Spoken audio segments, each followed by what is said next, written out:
It's 9:30 AM on Wednesday. Napaka-busy at stressful ng buhay bilang estudyante. Minsan nakakalimutan na nating maglaan ng oras para sa ating sarili. Kaya ngayon, samahan niyo ko. Gagala tayo. Exactly 10 AM kami nakarating dito sa Bandoyong Badyan. Dito na kami bumaba kasi maghihintay pa kami sa isa naming kaibigan na siyang sasama sa amin sa bahay ng aming kaklase. At ito na nga kaming tatlo nagsisimula ng maglakad sa direksyon patungo sa bahay ng aming kaklase. Hindi ko naman in-expect na meron pala silang spring dito. At ang kagandahan pa dito ay napakalinaw ng tubig at pwede kang lumangoy. Katulad ng mga batang enjoy na enjoy habang sila'y naliligo. Nakakaingit silang tignan kaya napasabi na lang akong ang sarap talaga maging bata. Talagang ako'y napatigil at napasabing sobrang ganda ng lugar na to. Oh, stop. Can't believe I live in your thoughts.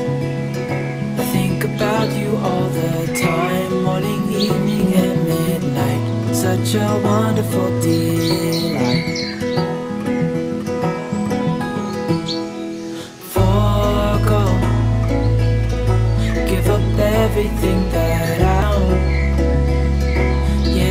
Give it all up now, just to be with you somehow. Unexpected love was found. You're the rose in a garden.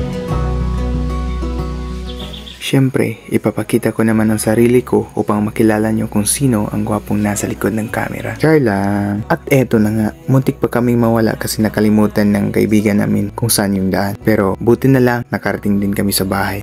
At hindi na nga kami nagtagal pa sa bahay nila kasi mahaba pa ang aming lalakbayin patungo sa lugar na hindi pa namin alam kung saan. Pero okay lang dahil hindi naman magmamatter ang layo o distansya dahil ang importante ay kung sino ang iyong mga kasama sa paggawa ng mga masasayang alaala. The journey is best measured in friends, not in miles. Ay palata, dapat gwapa yapon.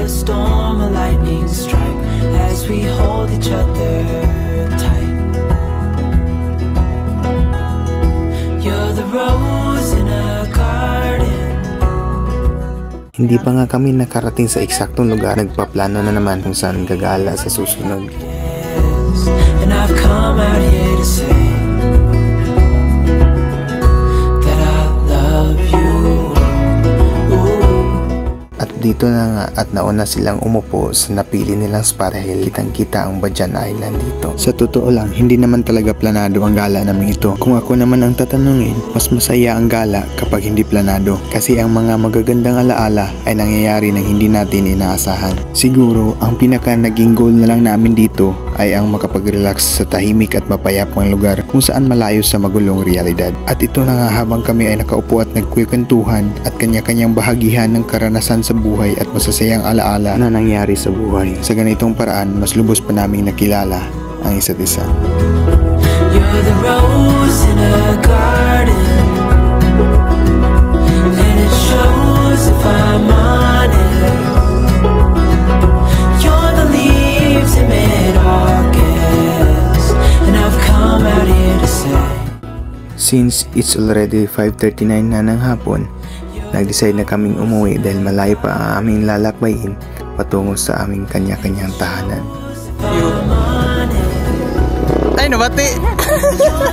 Ay, wala sa kapinuangan ha! Wala po nang isip.